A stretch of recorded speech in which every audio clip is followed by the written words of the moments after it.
Knygos anatomija. Kanarų paslaptis. Teksto anatomija pagal Viktoriją Butautis. Pradžia. Gyvenu Melburne, Australijoje. Čia COVID laikotarpis buvo brutalus. 2 metus Viktorijos valstijos valdžia taikė ypač griežtą karantiną. Tuo metu pradėjau 2 kūrybinius projektus – belgiško šokolado padarėlių gamybą, kuri tęsiasi ir visuomet mane pozityviai nuteikia, ir galvosūkių istorija, kuri išsirutuliojo į Kanarų paslaptį.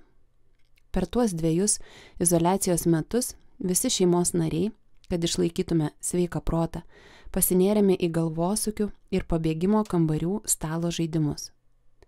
Dažnai tai buvo tiesiog galvosūkiai, be konteksto. Ir aš pamaniau, kad būtų daug smagiau, jei tai būtų istorija su galvosūkiais. Taip ir gimė smalsi nuotykiautoja Ema, kuri su nenuoramomis tėvais ir prancūzų buldogu Marsu bastosi po pasaulį, kol vieniems metams apsistoja Tenerifėje. Rašiau po truputį, be jokio termino pabaigti. Istorija vyniojosi ir išsivyniojo. Pasiruošimas.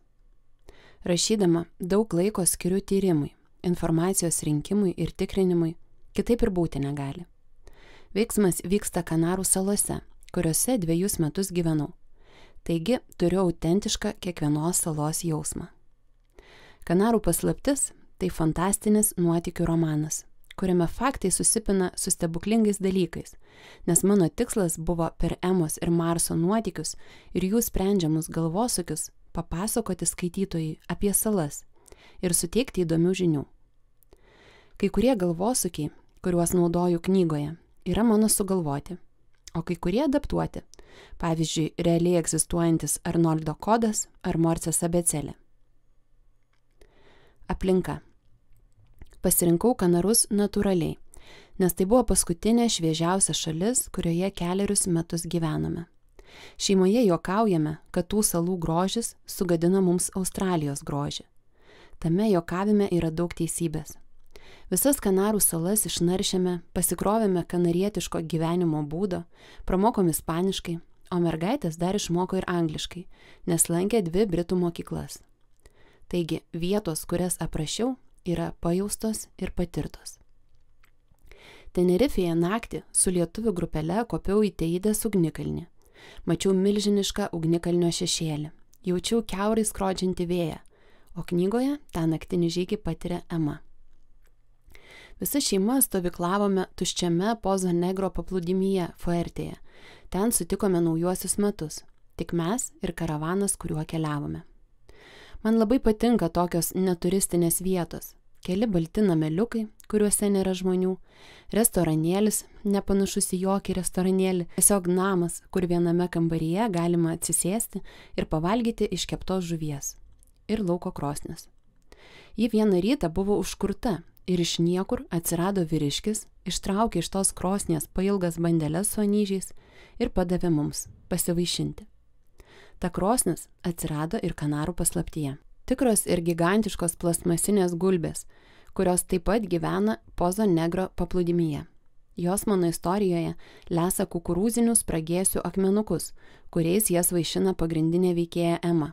Štai tuos rodolitus, kukurūzinius spragėsių formos akmenukus, knygoje perkeliau iš vieno Fuertės paplūdimio į kitą, nes taip reikėjo kuriamai istorijai.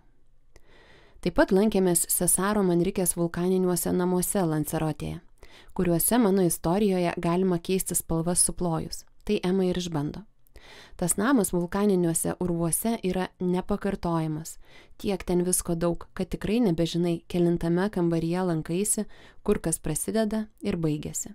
Be to, kad pati lankiausi tuose menininko namuose ir požeminėje koncertų salėje, jo kurtame kaktusų sode ir name studijoje, kurį jis kūrė, dar perskaičiau viską, ką radau internete apie Cesarą Manrikę ir peržiūrėjau video ispanų ir anglų kalbomis. Man reikėjo pajusti tai, ką Cesaras labai norėjo pasauliu ištransliuoti. Lanzarote tai ne tik akmenys ir kupranugariai. Tai pasakoju ir vaikams Kanarų paslaptyje.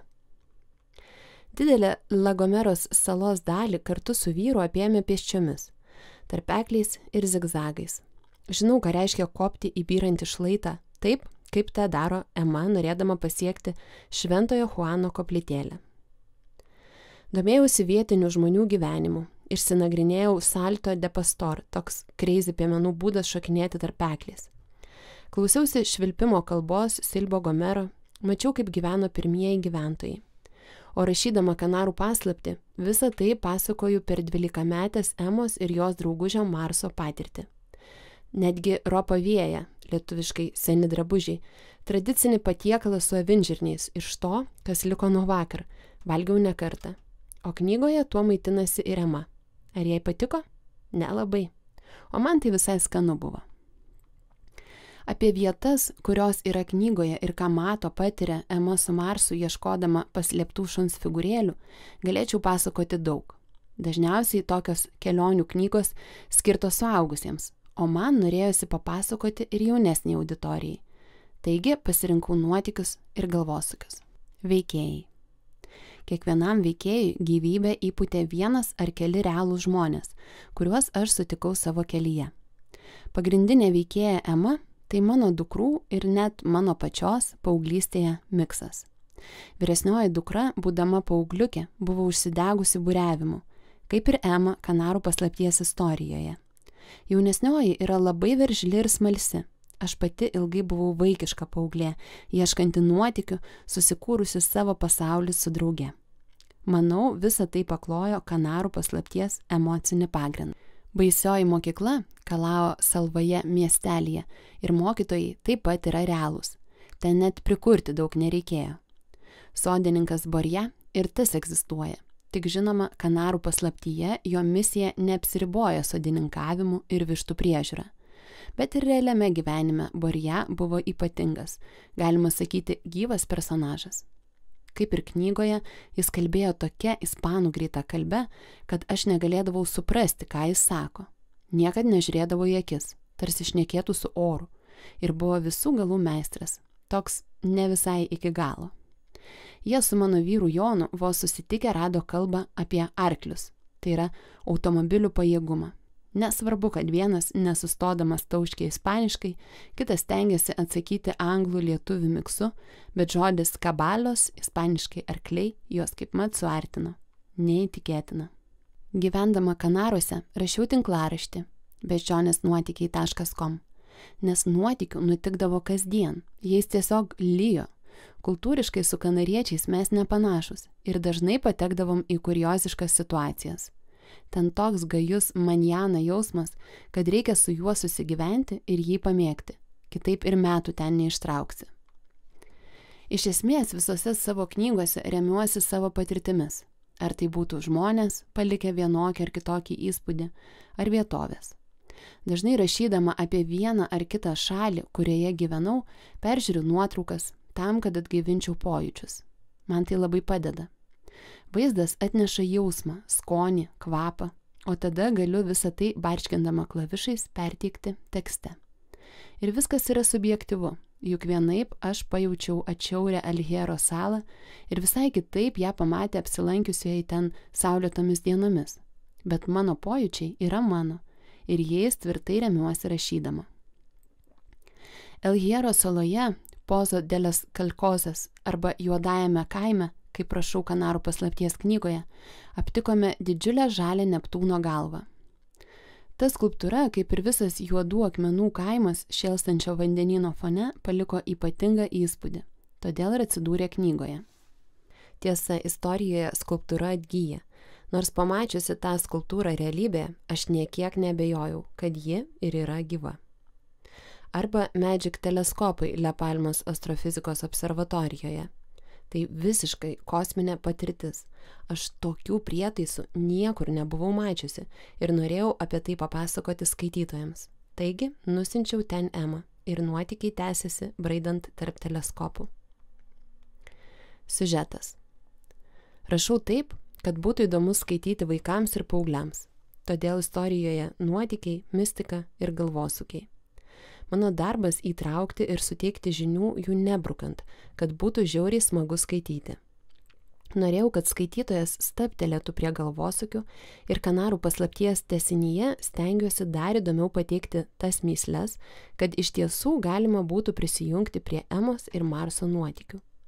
Mane pačią labai veža mistikos elementai, mėgstu magišką realizmą, mėgstu išsigalvojimus ar prikūrimus prie realybės. Tokiam pasaulyje man smagiau. Eidama pasivaikščioti mišku, matau, kaip pati šokinėju nuo vienos medžių viršūnės ant kitos. Į tą žaidimą dažnai įtraukdavau ir dukras, kai buvo jaunesnės. Liuoksėdavom nuo vieno medžio ant kito, nors aš labai bijau aukščio. Jei gali įsivaizduoti, kad tu esi medžio viršūniai, tai ten ir esi. Jauti, kaip šaka linksta nuo tavo svorio ir reikia šokti čia ir dabar ant kitos šakos. Ir tikrai turi matyti, kur nusileisi, nes kitaip nukrisi, o esi aukštai. Berašant daug nuotykių istorijoje nutiko savaime, nes švysteli koks netikėtas personažas ir žiūrėk, jau kursas kiek pakito. Galbūt Emai tenka keliauti į kitą salą nei planuota ir taip toliau. Istorijos stuburą turiu sugalvojusi nuo pradžių, bet visa kita užsipildo berašant. Vis dėlto mistika ir nuotykiai yra spontaniški dalykai. Negali jų suplanuoti. Kūrybinis procesas. Neprisimenu, kiek laiko rašiau Kanarų paslaptis. Gal apie metus? Nėra taip, kad visus metus tik rašau. Tuomet parašyčiau gerokai daugiau. Mano gyvenime daug laiko užima šeima, kelionės, sportas ir kitokie įsipareigojimai, taip pat susijęs su rašymu. Kai rašau didesnės apimties kūrinį, knygą, stengiuosi prisėsti prie klavišų kasdien, bet tai dėja ne visuomet įmanoma. Ir jei padarau ilgesnę pertrauką, pavyzdžiui 3 savaitės nuostabaus laiko Lietuvoje šią vasarą, tenka iš naujo skaityti, kas parašyta, ir iš naujo įsijausti į istoriją, o tai užtrunka. Kai pasineriu į rašymą, man būtinas žadintuvas. Esu palikusi dukrą mokykloje. Esu ne kartą sudeginusi burokėlius. Labai juos mėgstu. Iki anglių. Todėl dabar visada nusistatau žadintuvą ir nieko nebekaičiu virti, kai einu prie kompiuterio. Dažniausiai galvoju, trumpam prisėsiu. Bet jei jau pagauna banga, tai nusineša ir burokėliams šakės. Kelias pradines Kanarų paslapties iliustracijas ir galvosūkius, kurių reikėjo tekstui paaiškinti, piešė dukra Luka. Jis su mūsų šeimos 4-kojų draugeliu Marsu, taip pat prancūzų buldogu, labai daug prisidėjo prie Kanarų paslapties pristatymų skaitytojams Lietuvoje ir pasaulyje. Be jų kaip be įkvėpimo. O iliustratorius Motiejus Vaura sukūrė iliustracijas, kurios yra jau spausdintoje Kanarų paslapties versijoje. Su Motiejumi visą kūrybinį laiką bendravome per atstumą, bet neįsivaizduoju kitaip atrodančių Emos ir Marso. Kartu planuojame dirbti ir prie kitos Emos ir Marso nuotykių dalies. Kanarų paslapties istorija buvo ilgesnė, bet kai kurių skyrių teko atsisakyti. Taip pat reikėjo nemažai ir perrašyti. Redagavimas yra sunkus procesas, bet neišvengiamas. Ir jei sutampa rašytojo ir redaktoriaus bio laukai ir jie vienas kitu pasitiki, redagavimas padaro istoriją geresnę. Aš stengiuosi girdėti, ką man sako redaktoriaus žvilgsnis iš šalies. Džiaugiuosi, jei galiu sau leisti rašyti po 3, 4, 5 valandas per dieną. Tai jau yra super.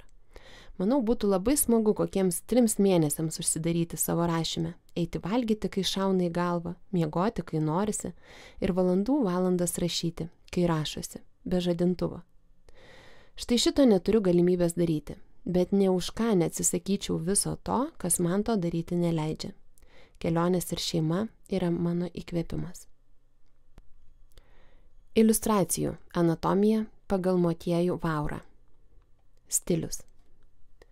Kasdien dirbu kaip užsienietiškų leidinių, laikraščių ir žurnalų iliustratorius.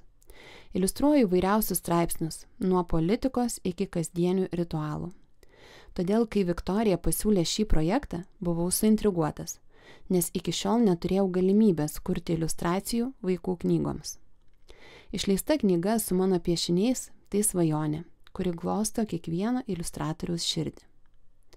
Iliustracijų stilius buvo nustatytas projekto pradžioje, atsižvelgiant į turimus išteklius. Išgryninant stilių aktyviai dalyvavo ir Viktorija, pateikdama vertingų gairių. Galiausiai pasirinkome laisvą, šiek tiek abstraktesnį piešimo stilių, kuris buvo grafiškesnis ir simbolinis. Daug įkvėpimo sėmėmės iš Astridos Lindgren knygų iliustracijų, kurias kūrė Bjornas Bergas ir Ilona Vikland, bei New Yorker karikatūristo Alo Rosso darbų. Šis stilius puikiai tiko knygai ir atspindėjo Kanarų paslapties lyrinį, jautrų ir nekaltą nuotykių ieškotojo toną. Pasiruošimas.